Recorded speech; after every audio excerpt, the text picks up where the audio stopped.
Hello friends, आपका स्वागत है एक और नए वीडियो में। आज की इस वीडियो में मैं आपको कक्षा 10 गणित का सिलेबस बताने वाला हूं कि इस बार आपको क्या क्या पढ़ना है गणित में और कहां से कितने नंबर का प्रश्न आता है। ये सारा कुछ मैं आपको आज के इस वीडियो में बताने वाला हूं। आप इस वीडियो को लास्ट तक ज़रूर देखें। तो क्या क्या पढ़ना है, चलिए हम इस छोटे से वीडियो में देख लेते हैं कि आपको क्या क्या जो है वो इसमें पढ़ना है। तो मोटा मोटा आपको पता होना चाहिए इसमें कि टोटल 100 नंबर का प्रश्न रहता है। समय जो रहेगा आपका 3 घंटे का रहेगा और इसमें जो है वो 70 नंबर का लिखित परीक्षा होगा यानी लिखने वाला रहेगा, 30 नंबर का प्रोजेक्टेड कार्य रहेगा। तो इसमें आपको क्या क्या जो है पढ़ना है, तो आप देख सकते हैं यहाँ पे कुल आपको इसमें 7 इकाई रहेंगी, जिसमें से पहला इकाई क्या रहेगा, संख्या पद्धति। इससे जो है वो 5 नंबर का सवाल आएगा और बीजगणित से जो है वो 18 नंबर का सवाल आएगा। निर्देशांक ज्यामिति से 5 नंबर का और ज्यामिति से 10 नंबर का और त्रिकोणमिति से जो है वो 12 नंबर का सवाल आएगा और मेंसुरेशन से 10 और सांख्यिकी तथा प्रायिकता से 10 नंबर के सवाल रहेंगे।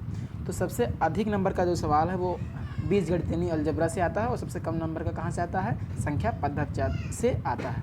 और आपको मिनिमम यानी कितना लाना पड़ेगा, 33 अंक जरूर है पास होने के लिए, गणित में लाना ही लाना है। अब हम बात कर लेते हैं इसके सिलेबस की। तो आपकी पहली इकाई यानी पहली जो यूनिट है वो है संख्या पद्धति यानी नंबर सिस्टम। इसमें आपको क्या क्या पढ़ना है, पहला आपको वास्तविक संख्या, इसमें अंकगणित का आधारभूत प्रमेय उदाहरण सहित इसको आपको प्रूव करने वाला रहेगा कि ये क्या है, एक अप्रमेय संख्या है।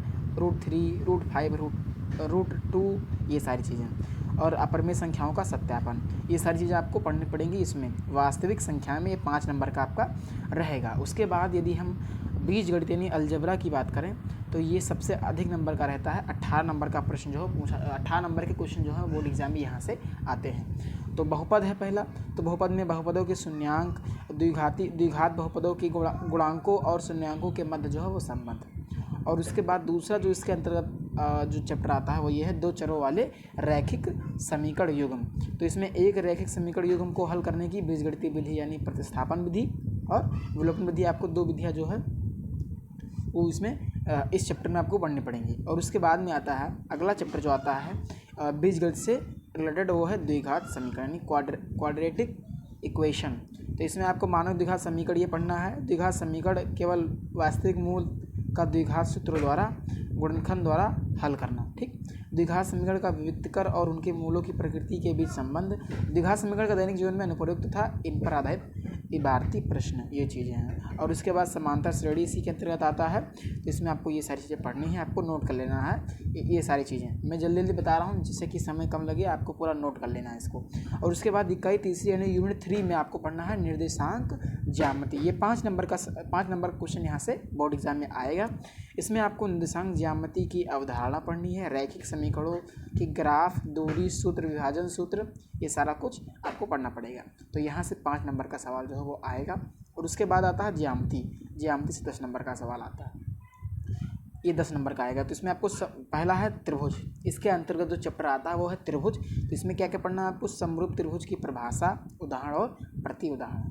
और उसके बाद में आपको पढ़ना है, इसमें खंड वाइज दिया हुआ है, आपको पढ़ लेना है कि त्रिभुज की एक भुजा के समांतर खींची गई रेखा त्रिभुज की शेष 2 भुजाओं को समान अनुपात में जो विभाजित करती है। और फिर खा है, त्रिभुज की 2 भुजाओं को समान अनुपात में विभाजित करने वाली जो रेखा है तीसरी भुजा के समांतर होती है।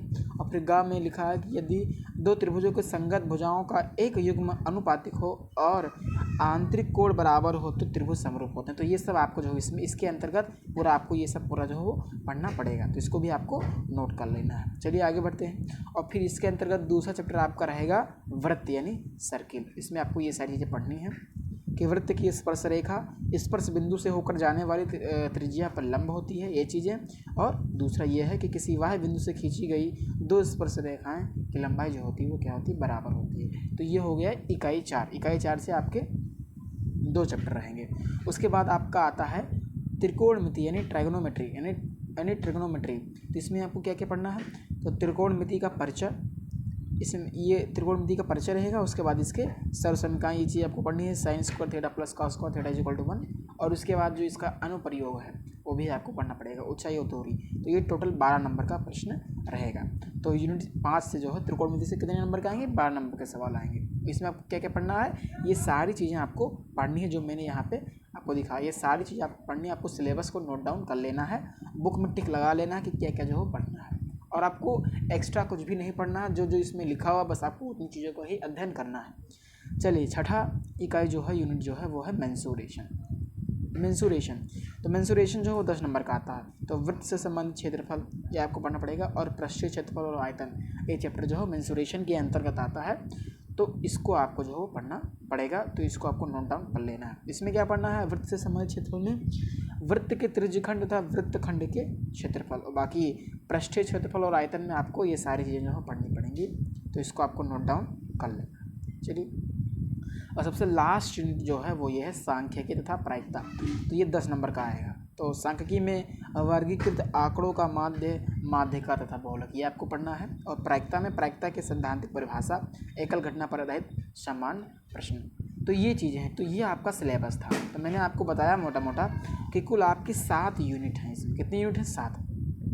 और सबसे ज़्यादा नंबर का सवाल जो आता है वो आता है बीजगणित से, यानी अलजेब्रा से 18 नंबर का। और सबसे कम मार्क्स कहाँ से सवाल आते हैं, संख्या पद्धति से। तो ये आपको जो बीजगणित है उसको आपको अच्छे से पढ़ना है। तो सबसे ज़्यादा स्कोपिंग वाला कौन कौन सा चैप्टर, कौन कौन से यूनिट है, एक तो आपका बीजगणित हो गया, दूसरा आपका त्रिकोणमिति हो गया, और फिर है आपका ज्यामिति। ये सारी चीज़ें बहुत ही स्कोपिंग है, तो आपको इन सभी चीज़ों को अच्छे से पढ़ना है। तो सबसे ज़्यादा नंबर का जो है बीजगणित से आता है। तो ये था आपका सिलेबस कि कहाँ से कितने नंबर के सवाल आने हैं और क्या क्या आपको पढ़ना है। तो आशा करता हूँ कि आपको ये वीडियो पसंद आया होगा। वीडियो पसंद आया तो वीडियो को लाइक ज़रूर करें।